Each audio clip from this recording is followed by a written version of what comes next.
তিনটি রাফায়েল যুদ্ধ বিমান খুইয়ে ভারতের সামরিক পরিকল্পনায় বড় ধরনের ধাক্কা লেগেছে। পাকিস্তানে হামলা চালাতে গিয়ে ভারতের সামরিক বাহিনীর বহুল প্রচারিত এবং আধুনিকতম ফ্রান্স নির্মিত যুদ্ধ বিমানগুলো ভূপাতিত হয়ে পড়ে পাকিস্তানের আকাশ প্রতিরক্ষা ব্যবস্থার সামনে।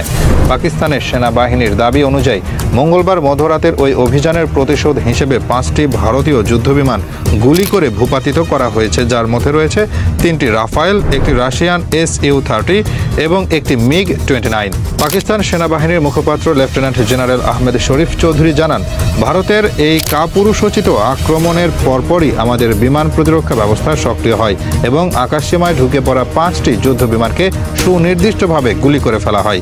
এগুলো সরাসরি পাকিস্তানে ভূখণ্ডে প্রবেশ করেছিল। 3টি রাফায়েল ধ্বংস আমাদের কৌশলগত সক্ষমতার একটি বাস্তব প্রমাণ।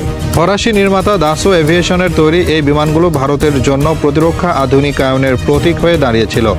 প্রথম পর্যায়ে 36টি রাফায়েল যুদ্ধ বিমান ভারতের হাতে আসে, যার জন্য খরচ হয় প্রায় 8,000 কোটি রুপি।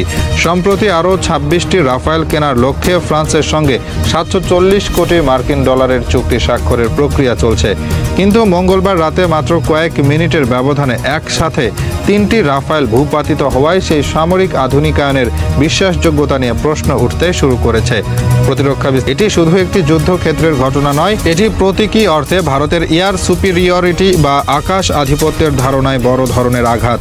পাকিস্তান সেনাবাহিনী অত্যন্ত নিখুঁতভাবে রাডার, ক্ষেপণাস্ত্র প্রতীক্ষা ব্যবস্থা এবং প্রস্তুত বাহিনী দিয়ে এই বিমানগুলোকে ভূপাতিত করেছে, যা দীর্ঘদিন ধরে প্রশিক্ষিত প্রতিরক্ষা প্রস্তুতির ফল। রাফায়েল যুদ্ধ বিমানগুলো মূলত ডগ ফাইট বা আকাশ যুদ্ধের ক্ষেত্রে অত্যন্ত গতিশীল এবং আধুনিক প্রযুক্তি সম্পন্ন বলে প্রচারিত হয়ে আসছিল, কিন্তু বাস্তবে পাকিস্তানের আকাশসীমায় প্রবেশের পর এই 3টি বিমান অল্প সময়ের মধ্যেই গুলি খেয়ে ধ্বংস হয়ে পড়ে।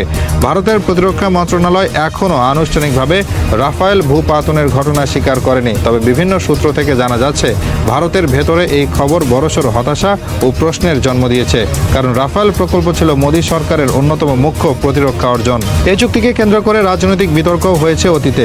এখন এসব বিমান বাস্তব যুদ্ধ পরিস্থিতিতে নিজেকে প্রমাণ করতে না পারলে সরকারের উপর রাজনৈতিক চাপও বাড়তে পারে বলে মনে করছেন বিশ্লেষকরা। পাকিস্তানি সামরিক সূত্র বলছে, এই রাফায়েলগুলো ভূপাতিত হওয়ার আগে কোটলি ও ভাওয়ালপুর এলাকায় ক্ষেপণাস্ত্র নিক্ষেপ করেছিল।